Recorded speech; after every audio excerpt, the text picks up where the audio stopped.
नमस्कार मित्रांनो, स्वागत आहे तुमचं आपल्या महासरकारी नोकरी या यूट्यूब चॅनलमध्ये। तर आजच्या व्हिडिओमध्ये आपण TET संबंधी महत्त्वपूर्ण अपडेट पाहणार आहोत। तर TET परीक्षेचा निकाल लवकरच लागणार आहे। तो निकाल कोणत्या तारखेला लागू शकतो तर TET परीक्षेच्या निकालासंदर्भात माहिती आपण पाहू। दुसरी महत्त्वाची अपडेट म्हणजे महाराष्ट्र राज्य शिक्षण परिषदेने मागे सांगितलं होतं की TETची परीक्षा ही वर्षातून दोनदा होणार आहे। तर त्यासंबंधी सुद्धा आपण अपडेट पाहू। आणि दुसरे म्हणजे आता ही TET परीक्षा 2025ची संपली आहे, तर आता नवीन TET परीक्षा केव्हा होणार आहे त्यासंबंधी कोणत्या मागण्या होत आहेत ती सुद्धा अपडेट आपण या व्हिडिओमध्ये पाहू। तर जे कोणी आपल्या चॅनलला नवीन असतील त्यांनी सर्वांनी चॅनलला सबस्क्राईब करा। तर चला पाहू आपण TET संबंधी महत्त्वपूर्ण अपडेट। तर पहा काय अपडेट आहे ते। TETची उत्तरसूची ही प्रसिद्ध झाली आहे। सर्वांना माहीत आहे TETची उत्तरसूची ही प्रसिद्ध करण्यात आली आहे। रविवारपर्यंत आक्षेप नोंदवण्याची संधी होती। तर पहा, नुकत्याच घेण्यात आलेल्या शिक्षक पात्रता परीक्षेची म्हणजेच TETची तात्पुरती उत्तरसूची प्रसिद्ध करण्यात आली असून या उत्तरसूचीवर उमेदवारांना 28 डिसेंबरपर्यंत आक्षेप नोंदवता येणार आहेत। तर ते 28 डिसेंबरपर्यंत ज्याने आक्षेप नोंदवले असतील त्यानुसार त्यांना आता त्यामध्ये आन्सर कीमध्ये काही चेंजेस असतील तर चेंजेस होतील। सर्व आक्षेपांची छाननी पूर्ण झाल्यानंतर 15 जानेवारीपर्यंत TETचा अंतिम निकाल जाहीर केली जाणार असल्याची माहिती परीक्षा परिषदेने दिली आहे। म्हणजे 15 जानेवारीपर्यंत TETचा निकाल लागण्याची दाट शक्यता आहे। 15 जानेवारीपर्यंत तुमचा TETचा निकाल लागून जाणार आहे। त्याच्या अगोदर तुम्हाला अंतिम जी उत्तरसूची आहे ती सुद्धा तुम्हाला पाहायला मिळणार आहे। आता जसं की महाराष्ट्र राज्य शिक्षण परिषदेने सांगितल्याप्रमाणे वर्षातून दोनदा TET परीक्षा ही झाली पाहिजे। तर त्यासंबंधी काय अपडेट आहे ते तुम्ही पहा। यंदा राज्यभरातून सुमारे 4 लाख परीक्षार्थ्यांनी TET परीक्षा दिली आहे।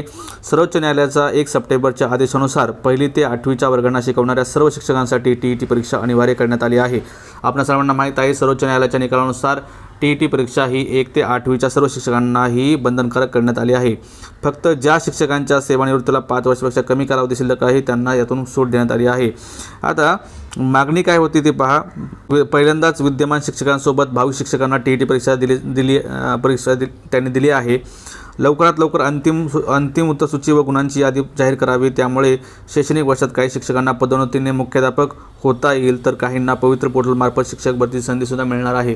तर ज्यांना पदोन्नतीची अडचण आहे, ज्यांना पदोन्नतीसाठी TETची अट आता घालण्यात आली आहे, तर पदोन्नतीची अट जी आहे ती पूर्ण करण्याकरता TETचा निकाल लवकरात लवकर जाहीर व्हावा अशी मागणी होत आहे।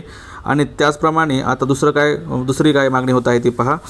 निकाल जाहीर झाल्यानंतर दुसरी TET परीक्षा लवकरात लवकर घ्यावी अशी विविध शिक्षक संघटना व स्पर्धा परीक्षा संघटनेने काय केली आहे, मागणी केली आहे।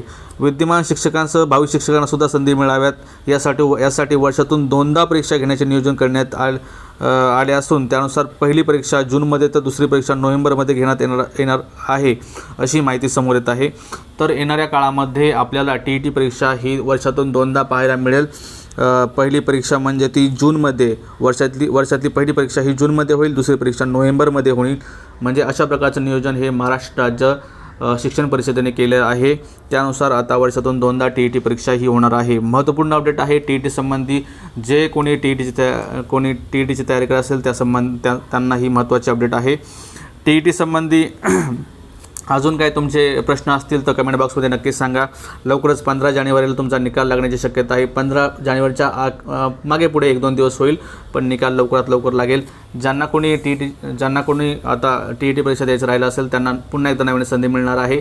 TET संबंधी, CTT संबंधी, टेट परीक्षेसंबंधी, पवित्र पोर्टल शिक्षक भरतीसंबंधी नवनवीन अपडेट्स आपण आपल्या चॅनलच्या माध्यमातून देत असतो। चॅनलला तुम्ही नवीन आला असाल तर चॅनलला सबस्क्राईब करा, व्हिडिओला लाईक करा, शेअर करा, कमेंट करा आणि असाच आम्हाला सपोर्ट राहू द्या। धन्यवाद।